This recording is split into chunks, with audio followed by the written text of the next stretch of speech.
Be ready. 15 seconds.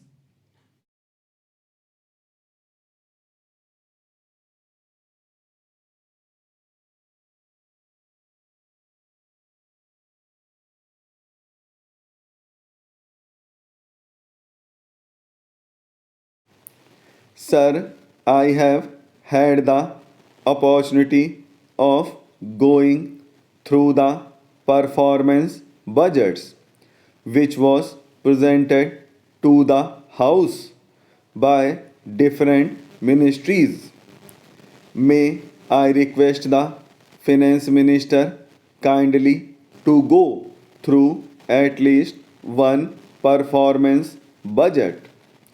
If you want, you can go through the entire thing and see whether, in the case of at least one ministry, the performance budget has been really fulfilled or not.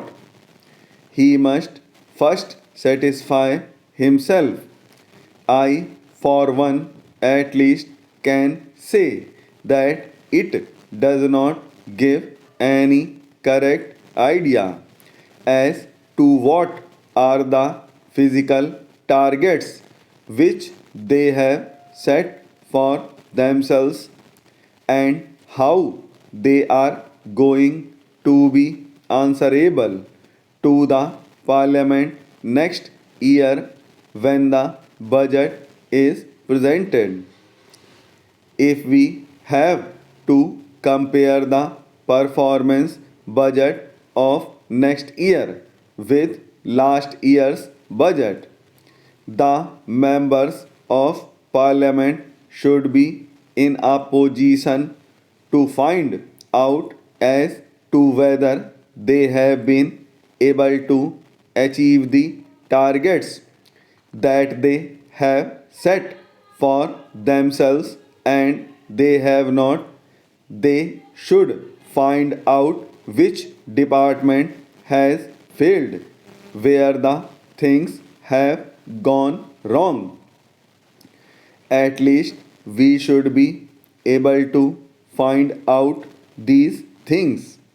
Sir, the third point which we may bring to the notice of Honorable Finance Minister as a matter of abundant precaution about the infrastructure facilities which are very badly required if we really believe in industrial and agricultural growth.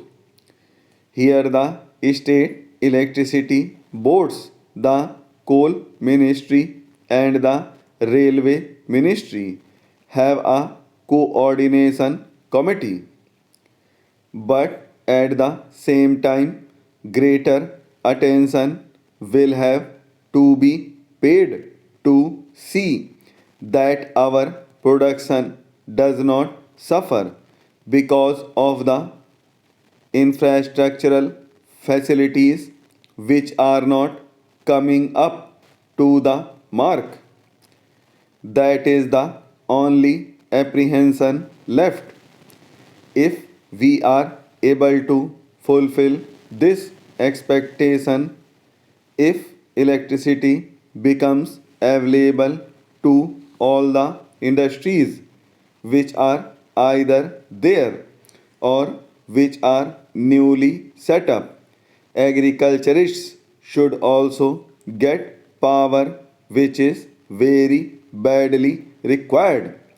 I am sure the production oriented budget which the Honorable Finance Minister presented to the House will be completely fulfilled and there should be no difficulty about it.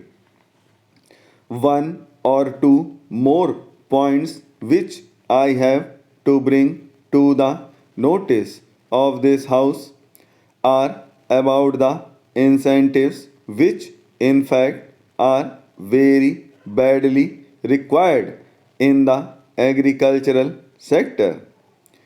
It is not sufficient to give incentives only for the growth of industry.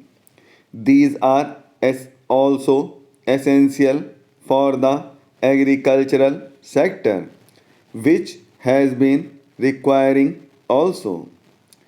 The support price suggested by the Agricultural Prices Commission normally is very much below the market price.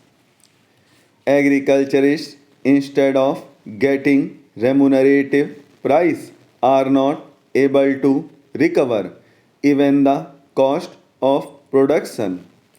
I would suggest that the Agricultural Prices Commission should be an independent body, and it should be a statutory body created by a statute of this parliament, so that they are able to correctly find out and assess the cost of production, and then suggest what should be the price which should be payable even as a support price to the agriculturists.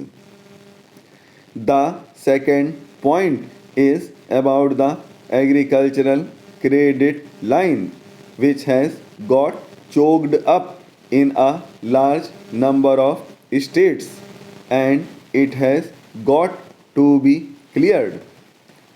Honorable member is not here, but I was amused to find that every now and then, whenever the question of Maharashtra scheme was being raised here, he always used to say that there are some fictitious transactions and fictitious loans were given. I do not know on what basis he has been saying that.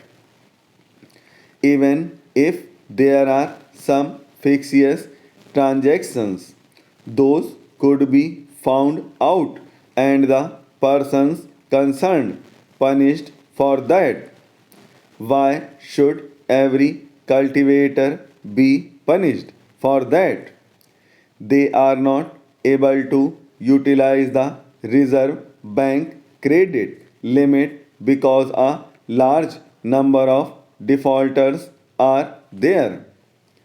The Maharashtra government has taken a bold and realistic step in this connection, and they wanted to provide rupees 45 crores for wiping out the loan of these small and marginal farmers.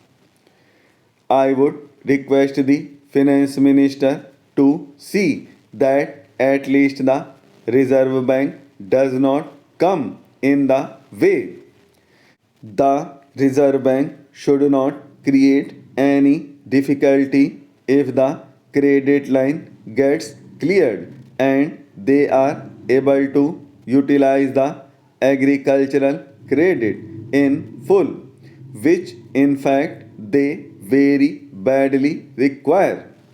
There is one more point. Some kind of adjustment in the price of urea and other chemical fertilizers which the cultivators are to use is necessary. The price of all petroleum products has gone up, thereby, urea has become a prohibitive item for agriculture. Some kind of adjustment effected by which urea should be easily available to the cultivators is one of the points which the finance minister may kindly consider. My next point is about the natural calamities and the scheme of rescheduling of loan. The finance minister is aware of the fact that rescheduling is not a concession to the cultivator at all. He is required to pay one third installment of the loan which he has taken right at the start when the rescheduled cycle start of the loan.